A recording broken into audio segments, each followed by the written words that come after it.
Hello guys. मैं हूं आपके एजुकेटर माया किच्ची और मैं लेके आई हूं आपके लिए BSc first year animal taxonomy का एक बहुत ही इम्पोर्टेंट टॉपिक।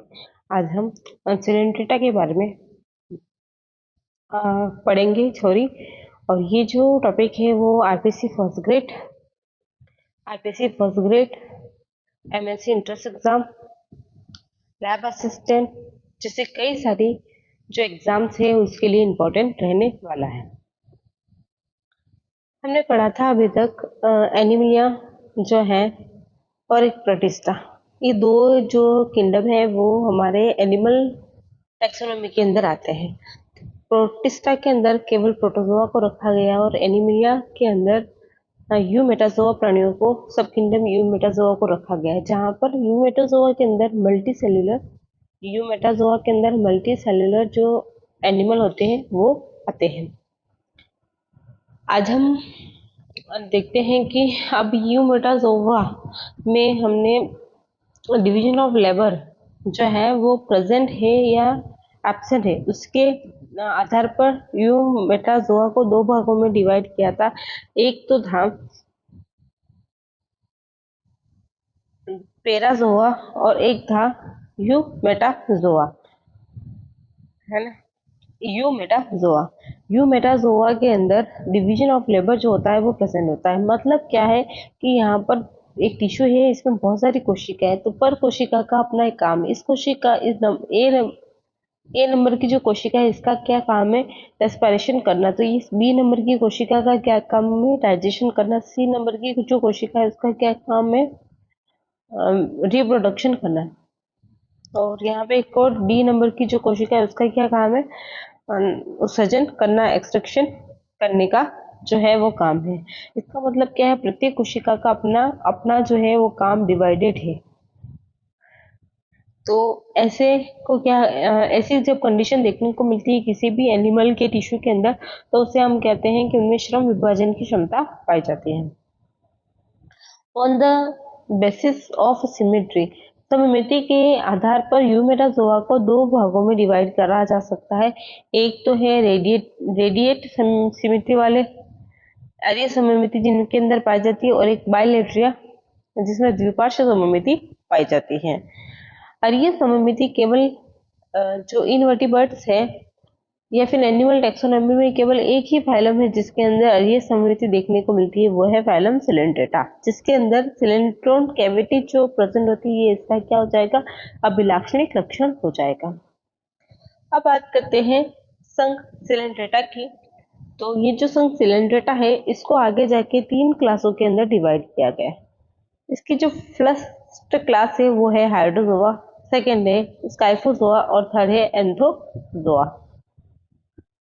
अगर बात करें पॉलीमॉर्फिज्म की, मतलब एक से अधिक रूपों का पाया जाना क्या कहलाता है, पॉलीमॉर्फिज्म, बहुरूपता कहलाती है। हाइड्रोजोआ के अंदर पॉलीमॉर्फिज्म प्रेजेंट होती है, टाइफोजोआ के अंदर एब्सेंट होती है और एंथोजोआ के अंदर भी एब्सेंट होती है।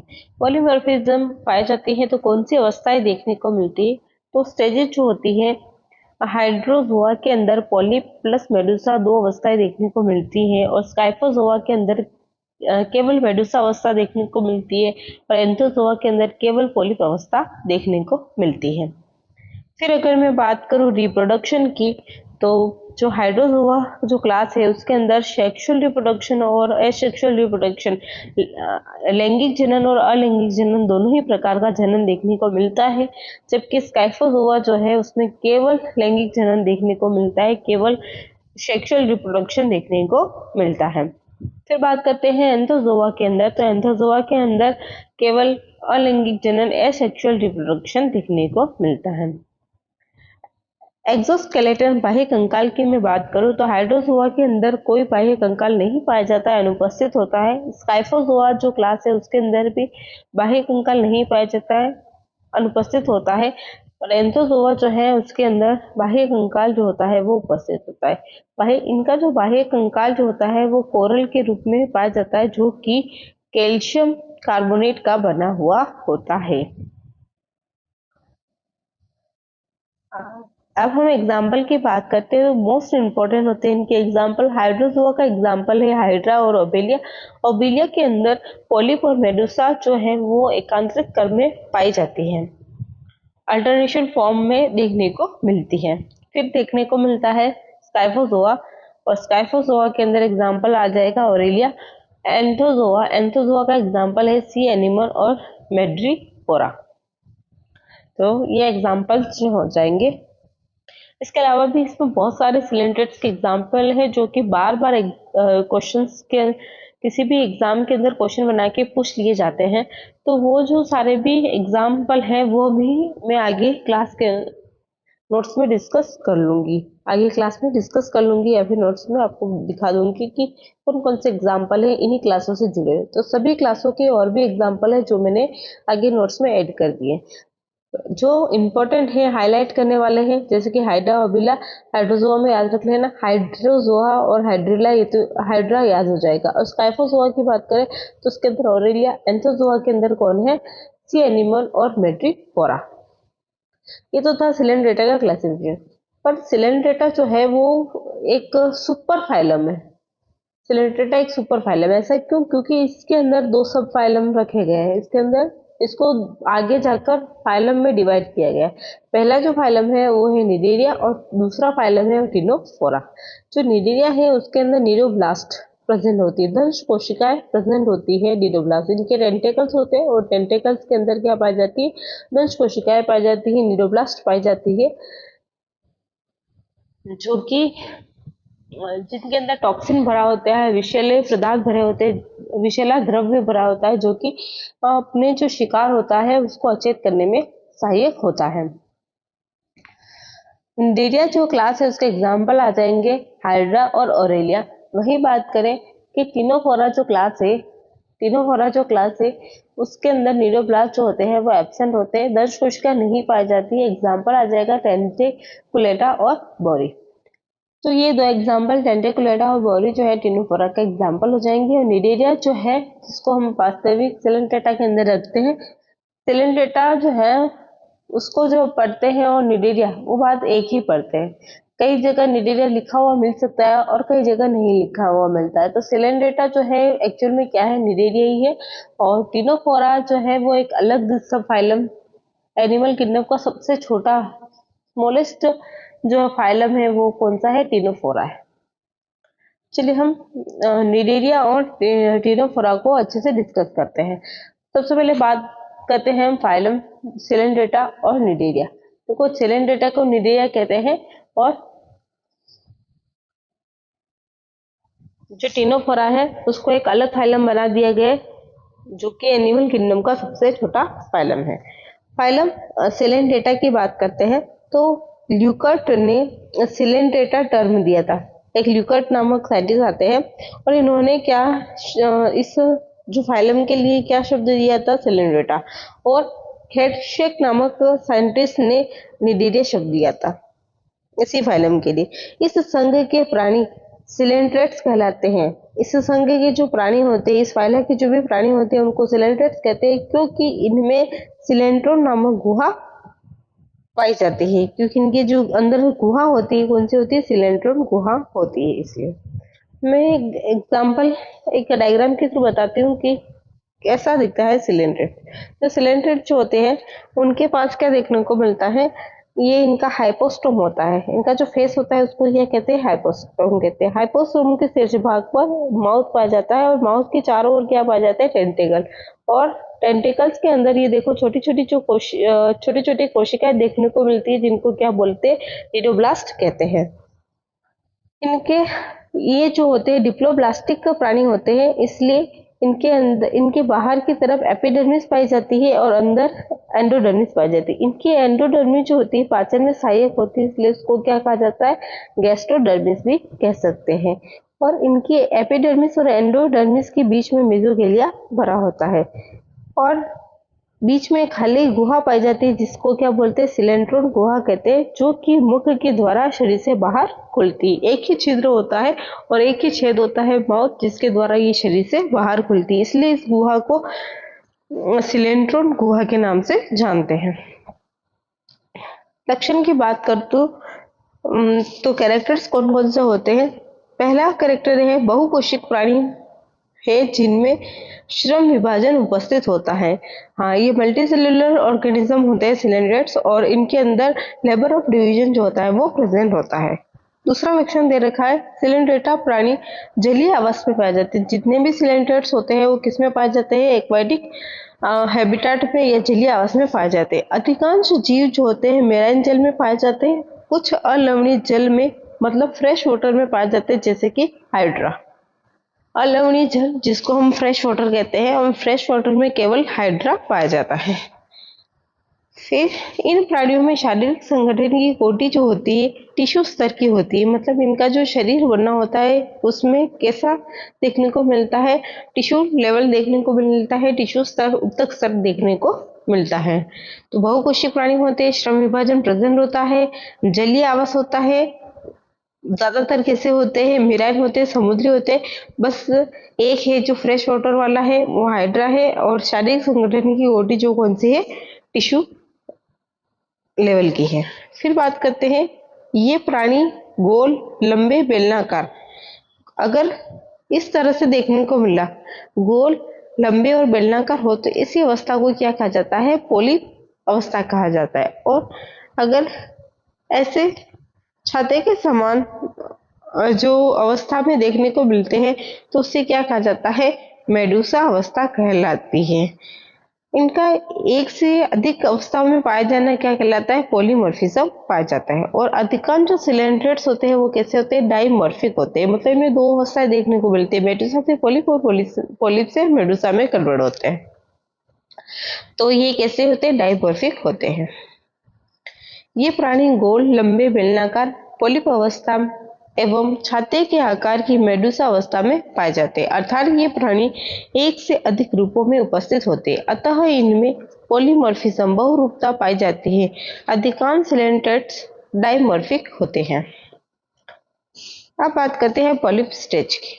तो पॉलिप स्टेज जो होती है इनकी आकृति सिलेंड्रिकल बेलनाकार होती है, जैसे हाइड्रा और एडमसिया है ना। हाइड्रा और एडमसिया के अंदर बेलनाकार जो आकृति देखने को मिलती है पॉलिप अवस्था, ये सेसाइल तल से चिपके हुए होते हैं तथा ये कॉलोनी के रूप में भी पाए जाते हैं। मतलब ये अकेले ये कैसे होते हैं? सेसाइल हो सकते हैं, ऐसे तल से चिपके हुए भी देखने को मिल सकते हैं, या फिर ये कैसे हो सकते हैं? कॉलोनी बनाकर भी देखने को मिल सकते हैं। मेडूसा की बात करते हैं। दूसरी स्टेज कौन सी देखने को मिलती है? मेडूसा स्टेज देखने को मिलती है, ये अम्ब्रेला छाता आकृति की होती है। अभी मैंने बताया था कि इस तरह की जो अवस्था होती है उसको क्या कहते हैं? अम्ब्रेला कहते हैं। छाता की आकृति की अवस्था होती है जिसे हम क्या कहते हैं? मेडूसा कहते हैं। जैसे कि ओरेलियम देखने को मिलती है, या फिर जेलीफिश के अंदर देखने को मिलती है। ऑरेलिया को क्या कहा जाता है? जेलीफिश कहा जाता है। ये फ्री स्विमिंग होते हैं, मतलब गतिशील होते हैं।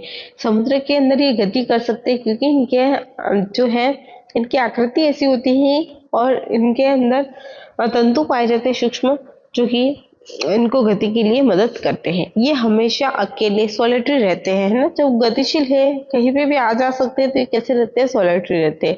और जो पॉलिप अवस्था है वो कैसे होती है? कॉलोनी बना के रहती है और किसी तल से चिपकी हुई रहती है, क्योंकि उसमें गति नहीं होती। ये गतिशील होते हैं, मोबाइल होते हैं, इसलिए ये अकेले सोलिटरी रहना पसंद करती है। तो मेडूसा अवस्था जो होती है वो सोलिटरी होती है, वही पॉलिप अवस्था जो होती है वो कैसे होती है? सेसाइल होती है।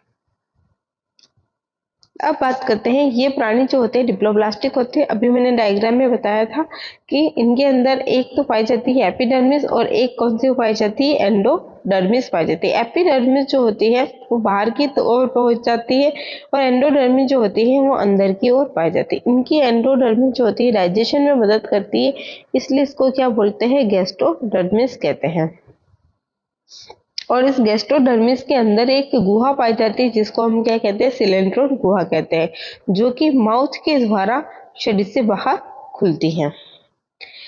फिर इनके अंदर जो पाचन होता है वो दो तरीके से हो सकता है, जैसे कि मैंने डायग्राम में देखा था कि इसके बाहर क्या देखने को मिलते हैं? माउथ के बाहर टेंटेकल्स चारों ओर टेंटिकल्स देखने को मिलते हैं, मतलब ये भोजन को एक बार बाहर पचा लेते हैं और उसके बाद ग्रहण करते हैं। तो कोशिका के अंदर भी भोजन पाचन होता है और कोशिका के बाहर भी पाचन हो रहा है, तो इसको क्या कहते हैं, इनके अंदर एक्स्ट्रा सेल्यूलर और इंट्रा सेल्यूलर दोनों ही प्रकार का पाचन देखने को मिलता है सिलेंट्रेट्स के अंदर। ये प्राणी डिप्लोब्लास्टिक होते हैं जिनका शरीर दो स्तरों से मिलकर बना होता है। बाहर की ओर एपिडर्मिस एवं अंदर की ओर एंडोडर्मिस का स्तर पाया जाता है। इनकी एंडोडर्मिस पाचन में सहायक होती, अतः गैस्ट्रोडर्मिस कहलाती, और एपिडर्मिस और एंडोडर्मिस के बीच में मेसोगेलिया पाया जाता है। इस बात को भी ध्यान में रखना। क्वेश्चन पॉइंट नंबर 6 है, गैस्ट्रोडर्मिस के अंदर सिलेंट्रोन नामक गुहा पाई जाती है जो मुख की सहायता से शरीर से बाहर खुलती है। मतलब सिलेंड्रोन गुहा का मतलब क्या हुआ कि एक इस तरह से गुहा है जिसका केवल एक ही छेद है, एक ही ओपनिंग है, तो उसे क्या कहा जाता है, सिलेंड्रोन गुहा कहा जाता है। मुख के चारों ओर टेंटेकल पाए जाते हैं। इनके मुख के चारों ओर क्या पाए जाते हैं, टेंटेकल पाए जाते हैं। सिलेंट्रेटा प्राणियों के टेंटेकल्स में विशेष प्रकार की कोशिकाएं पाई जाती है जो निडोब्लास्ट दंश कोशिका या निडोसाइट कहलाती है ना, दंश कोशिका निडोब्लास्ट या निडोसाइट्स कहलाती है, अर्थात टेंटेकल शिकार करने एवं सुरक्षा में काम आते हैं। टेंटेकल्स का काम क्या होता है, शिकार को करना और शिकार पकड़ना और सुरक्षा करना।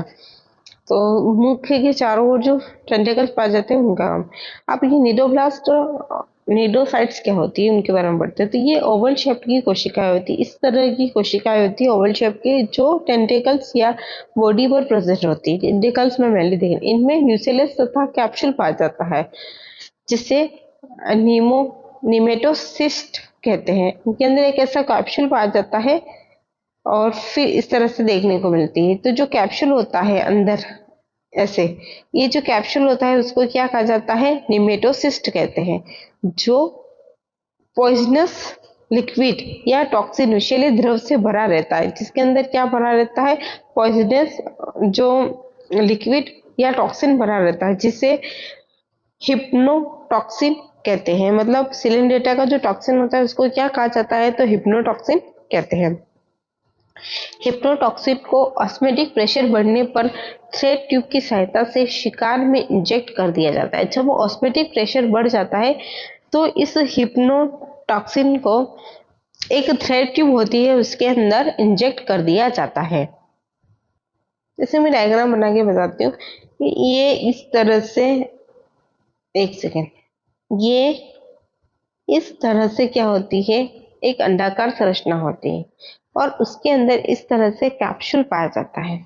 ये जो कैप्सूल होता है वो इस जगह से,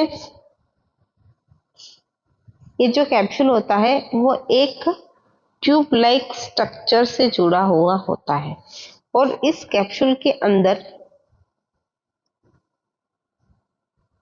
और वो टेंटिकल्स जो होते हैं उसके शीर्ष तक पहुंचता है। अब ये जो है इसके अंदर क्या है, पॉइजनस जो कण है, इसके अंदर जो है वो पॉइजनस जो लिक्विड है वो भरा हुआ है इस निमेटोसाइट्स का। अगर यहाँ पर ऑस्मेटिक प्रेशर जो है, यहाँ पर ऑस्मेटिक प्रेशर जो है वो क्या हो जाता है, क्रिएट होता है, इंक्रीज हो जाता है। तो ये जो थ्रेड लाइक ट्यूब है इसमें क्या हो जाता है, इस टॉक्सिन्स को डाला जाता है और फिर ये जो टॉक्सिन है वो किसमें, जो भी शिकार है जिसको इन्होंने पकड़ के रखा है उसमें इंजेक्ट कर दिया जाता है, ताकि वो क्या हो जाता है, बाहर ही एक बार अचेत हो जाता है, फिर ये उसको ग्रहण कर लेते हैं। तो इस तरह से टेंटिकल्स के अंदर जो है निडोसाइट्स जो पाई जाती है, निडोब्लास्ट जो पाई जाती है, वो भोजन और या फिर शिकार करने में सहायता करती है और अगर इनको प्रोटेक्शन की जरूरत होती है तो भी मदद करती है, क्योंकि इनके पास क्या पाया जाता है, हिप्नोटॉक्सिन पाई जाती है। अब बात करते हैं इनमें पाचन एक्स्ट्रा सेल्यूलर या इंट्रा सेल्यूलर है ना इंट्रा सेल्यूलर प्रकार का होता है, जो सिलेंट्रोन कैविटी या फूड वैक्यूल में होता है, जिसे गैस्ट्रोवेस्कुलर कैविटी कहते हैं। उनकी जो कैविटी होती है उसको फूड वैक्यूल्स या सिलेंड्रोन कैविटी कहते हैं, और इसको क्या कहते हैं, गैस्ट्रोवेस्कुलर कैविटी भी कहते हैं। इनमें अपूर्ण पाचन तंत्र पाया जाता है, जिसे ब्लाइंड सेक कहते हैं। ये बहुत इंपॉर्टेंट है। सिलेंट्रेन जो होते हैं इनमें पूर्ण पाचन पाया जाता है, जिसे हम क्या बोलते हैं, ब्लाइंड सेक कहते हैं। अपूर्ण पाचन तंत्र पाया जाता है और उसको क्या कहा जाता है, ब्लाइंड सेक कहा जाता है। इनमें रेडियल सिमेट्री पाई जाती है, अरिय सममिति पाई जाती है। रेडियल सिमेट्री क्या होती है, मान लीजिए कि ये कोई जीव है, इसको हम किसी भी तल से काट रहे हैं, तो किसी भी तल से काटेंगे तो इस जीव के बराबर अर्धांशों का निर्माण होगा।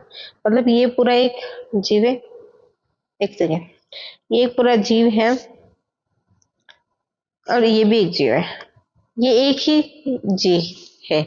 अब मैं इसमें आपको बताती हूँ कि रेडियल सिमेट्री, अगर मैंने इस तल से काटा तो भी दो बराबर अर्धांशों के बाद, मैंने ये इससे काटा तो भी क्या हो रहा है, दो बराबर अर्धांशों के निर्माण हो रहे। इसको ऐसे इस तल से काटूं तो भी बराबर अर्धांशों के निर्माण हो रहा है। मैं इसको इस तरह से काटूंगी तो भी दो बराबर अर्धांशों का निर्माण हो, मतलब किसी भी तल से विदलित करने पर दो बराबर अर्धांशों का निर्माण होता है, तो उसे हम क्या कहते हैं, रेडियल सिमेट्री कहते हैं या फिर अरीय सममिति कहते हैं। तो इनमें अरीय सममिति देखने को मिलती है, सिलेंट्रेटा के अंदर ही मिलते हैं, तो ये मोस्ट इंपोर्टेंट हो जाता है और यहाँ से कई बार क्वेश्चन पूछा भी गया है। फिर बात करते हैं, सिलेंट्रेटा प्राणियों में प्रथम बार ऊतकों का निर्माण होता है। इन प्राणियों में एपिथेलियल टिश्यू सबसे पहले जो है, देखो पेरिफेरा के अंदर कोई ढंग से ऊतक नहीं बने थे, लूजली जो है कनेक्टेड सेल्स हमें देखने को मिल रही थी। पर और हम वहाँ पे ये भी नहीं कह सकते, पेरिफेरा के अंदर हमने ये पढ़ा था कि उसके अंदर क्या होता है, सेल्यूलर जो स्तर होता है, शारीरिक संगठन की कोटि जो होती है सेल्यूलर स्तर की होती है।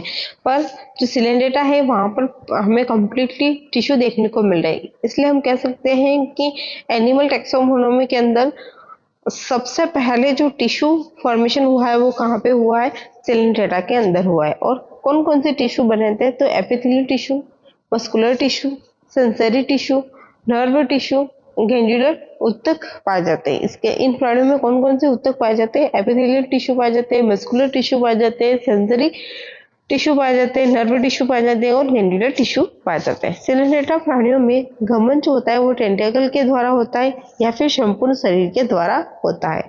टेंटेकल्स के द्वारा ये गति भी कर सकते हैं, और टेंटेकल्स के द्वारा गति नहीं करते तो अपने पूरे शरीर से ये गति कर सकते हैं।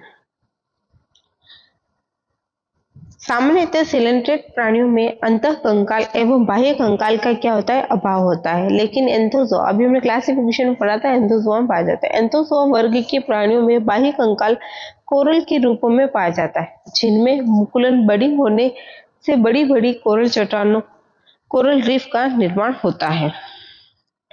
जो कोरल होते हैं इनका जो बाह्य कंकाल होता है वो समुद्र की तली के नीचे जाके बैठ जाता है, और फिर उनके अंदर क्या होती है, बडिंग होती है, जिससे कि कोरल रीफ का निर्माण होता है।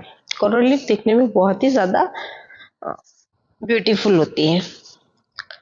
सिलेंट्रेटा प्राणियों में सर्वप्रथम तंत्रिका तंत्र का विकास हुआ, जो कि नर्व नेट के रूप में पाया जाता है। सर्वप्रथम ऊतक भी सिलेंट्रेटा में बने थे और सर्वप्रथम तंत्रिका तंत्र का निर्माण भी सिलेंट्रेटा के अंदर हुआ था और नर्व नेट के रूप में देखने को मिलता है। इन प्राणियों में रेस्पिरेशन या उत्सर्जन शरीर की सामान्य सतह, बॉडी सरफेस डिफ्यूजन के द्वारा होता है। मतलब इनके अंदर रेस्पिरेशन करना हो या फिर उत्सर्जन करना हो तो बॉडी सरफेस से ही होता है। कौन सी विधि के द्वारा होता है, तो विसरण विधि के द्वारा होता है, तथा उत्सर्जित पदार्थ के रूप में अमोनिया पाया जाता है। इनके उत्सर्जित पदार्थ के रूप में क्या पाया जाता है, अमोनिया पाया जाता है।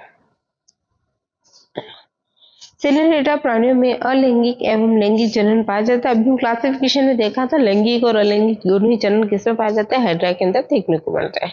लैंगिक जनन जो होता है वो मुकुलन के द्वारा होता है, और अलैंगिक जनन जो होता है वो मुकुलन के द्वारा होता है, और लैंगिक जनन जो होता है युग्मकों के द्वारा होता है। मतलब गैमेट्स का फॉर्मेशन होता है, और गैमेट्स जैसे मेल गैमेट्स बनता है, फिर फीमेल मेल गैमेट्स बनता है, फिर फीमेल गैमेट्स बनते हैं, और उनसे उनके संलयन से 2n कोशिका जाइगोट बनती है और आगे लार्वा से वापस से डल का फॉर्मेशन होता है। तो सिलेंडरेटर जो प्राणी होते हैं उनमें लैंगिक चरण जो होता है वो युग्मकों के द्वारा गेमेट्स के द्वारा होता है और लैंगिक चरण जो होता है वो मुकुलन बडिंग के द्वारा होता है। सिलेंडरेटर प्राणियों में परिवर्धन अप्रत्यक्ष प्रकार का होता है। जो परिवर्तन होता है वो अप्रत्यक्ष प्रकार का होता है, मतलब कोई ना कोई लार्वा अवस्था आती है जिसके दौरान प्लेन्युला लार्वा अवस्था, स्काइफोस्टोमा लार्वा अवस्था, इफायरा लार्वा अवस्था जिसको हाइड्रुला भी कहा जाता है पाई जाती है, जिसके दौरान प्लेन्युला, स्काइफोस्टोमा, इफायरा लार्वा अवस्था पाई जाती है।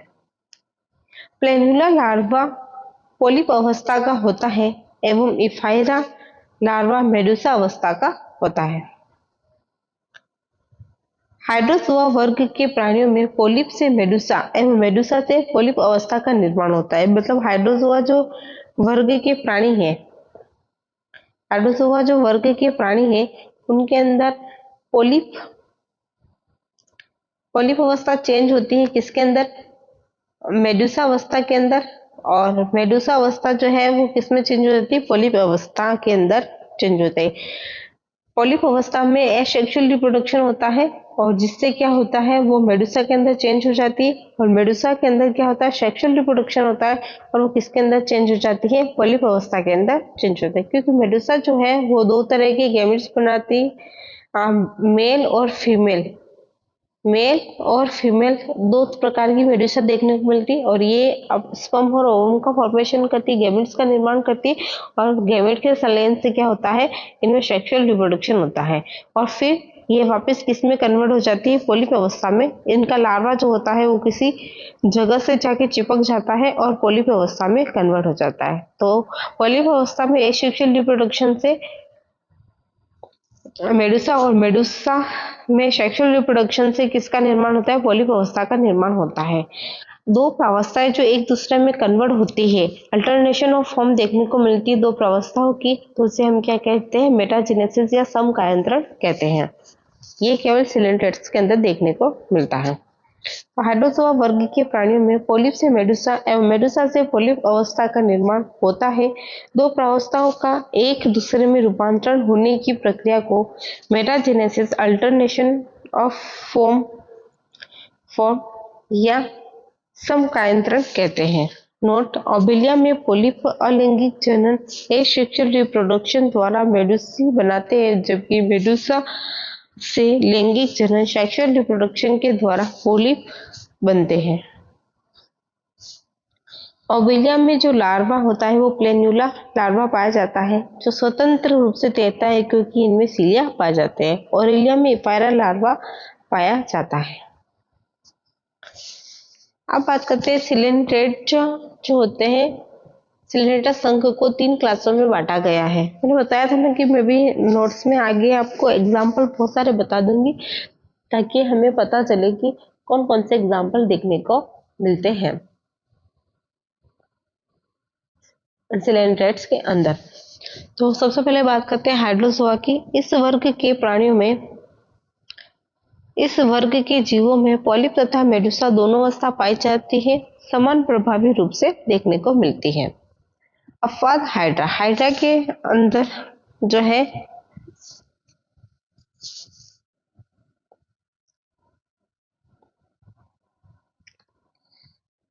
एक ही अवस्था देखने को मिलती है, पोलिप अवस्था। एग्जाम्पल की बात करें, हाइड्रा स्वच्छ जल फ्रेश वाटर में पाया जाता है तथा केवल पोलिप अवस्था देखने को मिलती है।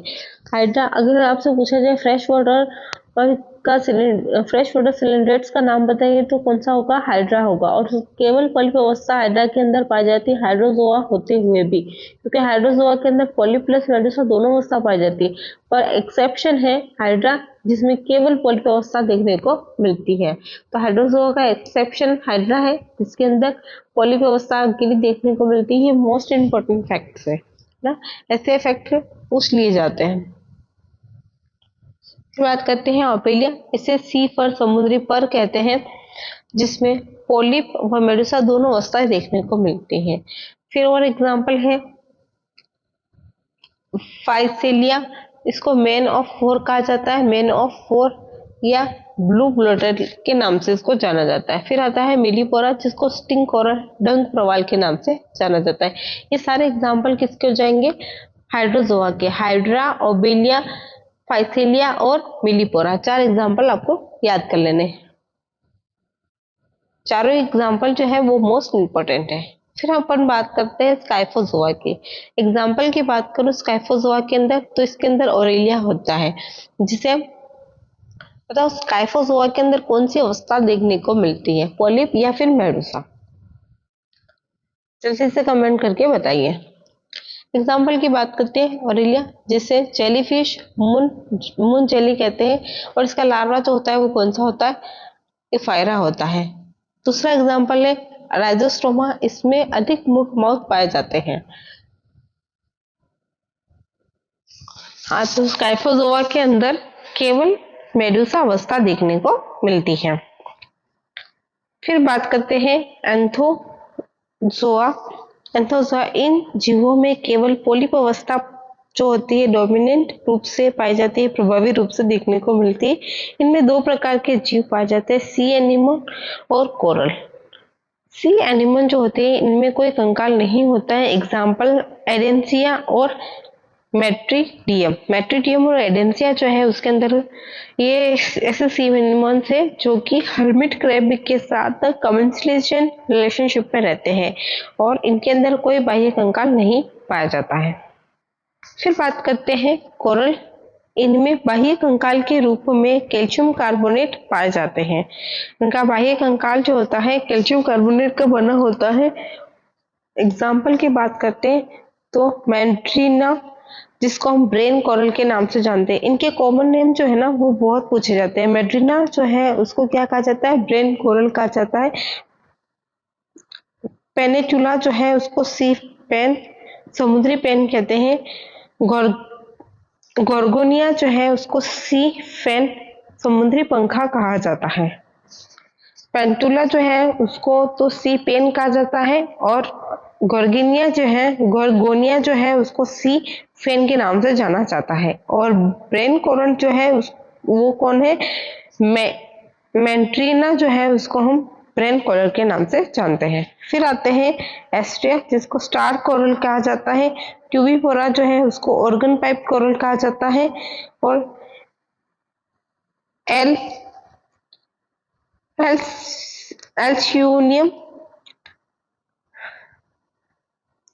एल्सायूनियम जिसको dead man's finger soft coral के नाम से जाना जाता है।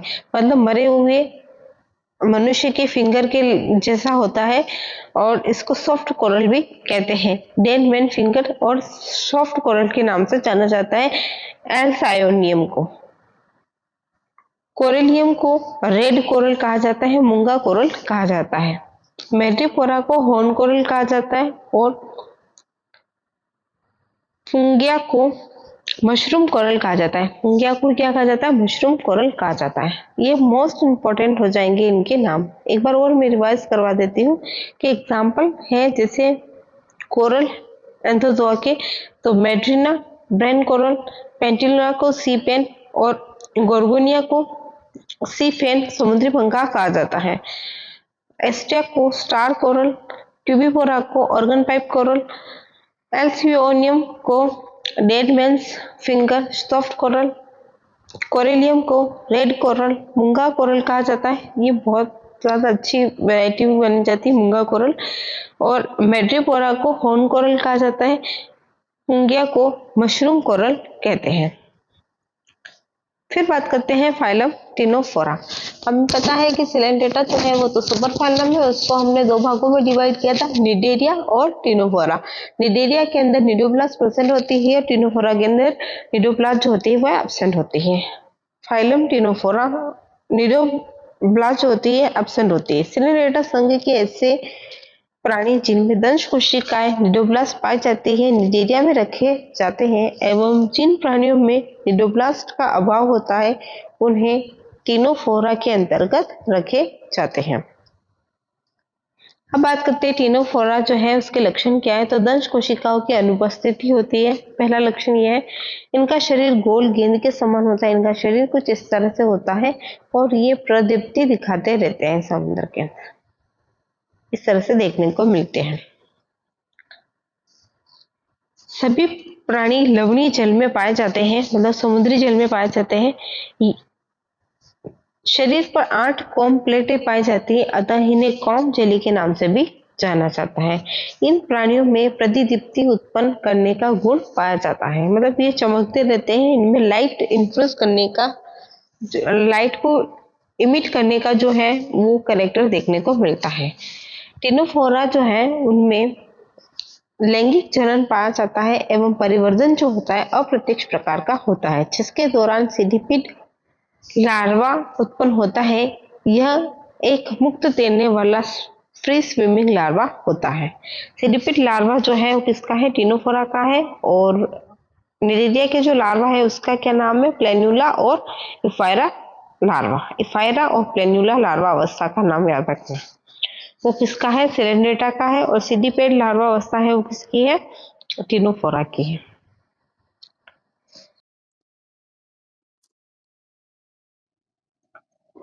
छोटा सा एरर हो गया है शायद, इसकी वजह से स्लाइड मूव नहीं कर पा रही है। एक सेकंड रुकना, मैं थोड़ा सही करती हूँ इसको। ओके, ठीक है, ओके। मैं सोचूं कंटेंट तो भी और भी है, कोरल लीफ के बारे में पढ़ाना बाकी है, और कैसे ये कंटेंट कहाँ चला है यार। थैंक गॉड कि रिकवर हो गया।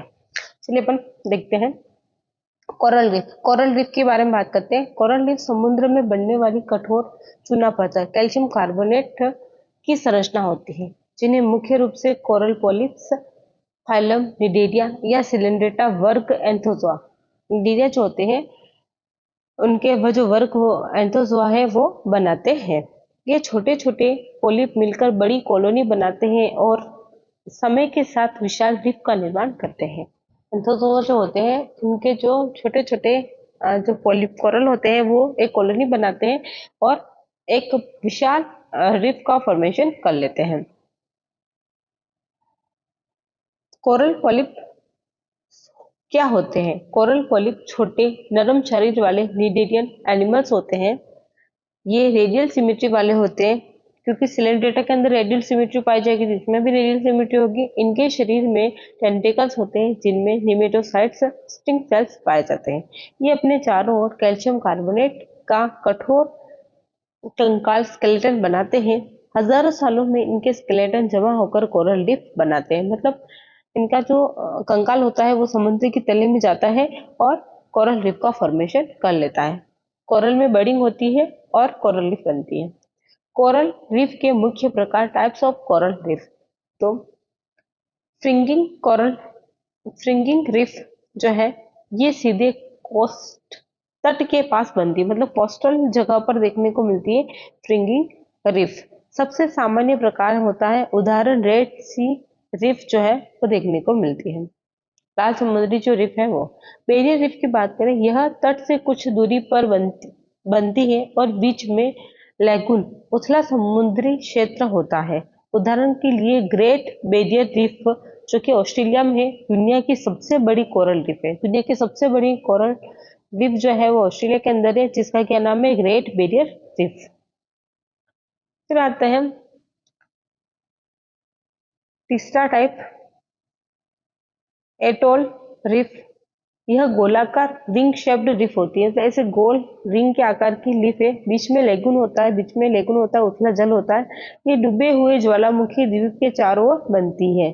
उदाहरण के लिए लक्षद्वीप, एलोट्स, इंडिया। लक्षद्वीप जो है वहां पर एलोट्स रिफ देखने को मिल जाती है। कोरल रीफ बनाने की आवश्यक परिस्थितियां कौन कौन सी होती हैं? तो conditions for formation. Coral reef बनने के लिए वार्म वाटर होना चाहिए, जो कि लगभग 20 से 30 डिग्री सेंटीग्रेड तापमान का होना चाहिए। शैलो वाटर होना चाहिए, उथला और साफ पानी देखने को मिलना चाहिए। सनलाइट, प्रकाश की उपलब्धता जो होती है वो प्रॉपर होनी चाहिए। सैलिनिटी, सामान्यतः समुद्री समुद्री होना चाहिए, लवणता उसके अंदर देखने को मिलनी चाहिए। समुद्री जो लवणता होती है वो देखने को मिलनी चाहिए। वैसे भी जितने भी सिलेंडर्स हैं वो कैसे हैं, समुद्री ही होते हैं ज्यादातर। फ्रेश वाटर सिलेंडर कौन सा है, हाइड्रोजोआ। लेस पॉल्यूशन, मतलब जो प्रदूषण होता है वो बहुत कम होना चाहिए, स्वच्छ समुद्री जल होना चाहिए, तभी कोरल रीफ का फॉर्मेशन होता है। कोरल रीफ के उदाहरण एग्जाम्पल की बात करूं तो मैड्रीपोरा जो है वो कोरल रीफ बनाता है, मैंड्रीना जो है वो ब्रेन कोरल बनाता है, फेविया है, पोराइट्स है और एक्रोपोरा है। और हमने एंथोजोआ के जितने भी एग्जाम्पल पढ़े हैं उनके अंदर कई सारे एग्जाम्पल थे जिसमें कोरल बन रहे थे, तो वो सारे एग्जाम्पल कोरल रीफ के हो जाएंगे। फिर बात करते हैं कोरल रीफ का महत्व क्या है, importance of coral reef. Marine biodiversity hotspot, अनेक समुद्री जीवों का आवास होता है। जो मेराइन बायोडाइवर्सिटी हॉटस्पॉट होता है वो कई सारे समुद्री जीव जो होते हैं उनके लिए हैबिटाट होता है। कोस्टल प्रोटेक्शन, समुद्री लहरों से तट की जो है वो रक्षा करने में भी कोरल रीफ जो होती है मदद करती है। टूरिज्म एंड इकोनॉमी जो है, पर्यटन और मत्स्य उद्योग में जो है वो सहायता करती है, टूरिज्म को बढ़ाती है और इकोनॉमी को मजबूत करती है coral reef. Food chain support करती है, समुद्री खाद्य जाल फूड वेब को सहारा देती है कोरल रीफ। उसके बाद बात करते हैं कोरल रीफ के लिए खतरे कौन से हैं, कौन से थ्रेट्स हैं। तो कोरल ब्लीचिंग, तापमान बढ़ने से क्या हो जाता है, कोरल जो होते हैं उनकी क्या हो जाती है, ब्लीचिंग हो जाती है, उनका रंग उड़ जाता है। ओशन के अंदर पॉल्यूशन, मतलब समुद्र के अंदर कुछ पॉल्यूशन हो जाएगा, प्रदूषण हो जाएगा तो कोरल रीफ को खतरा है। ओवर फिशिंग करने पर भी कोरल रीफ को खतरा हो जाएगा, और क्लाइमेट अगर चेंज होता है तो कोरल रीफ को खतरा होगा। इंपॉर्टेंट फैक्ट की बात करूं तो coral reef class Anthozoa phylum Cnidaria के ऑर्गेनिज्म द्वारा बनते हैं। स्केलेटन कैल्शियम कार्बोनेट का होता है। ग्रेट बैरियर रीफ दुनिया की सबसे बड़ी रीफ है। ये सबसे इंपॉर्टेंट फैक्ट्स हैं जो कि निकल के आते हैं। तो ग्रेट बैरियर रीफ जो है दुनिया की सबसे बड़ी रीफ है और वो कहाँ पाई जाती है, ऑस्ट्रेलिया के अंदर पाई जाती है। अगर आपको मेरी ये वीडियो अच्छी लगती है तो वीडियो को लाइक करें, शेयर करें और कमेंट्स करें। कमेंट आपके कमेंट से मुझे मोटिवेशन मिलता है।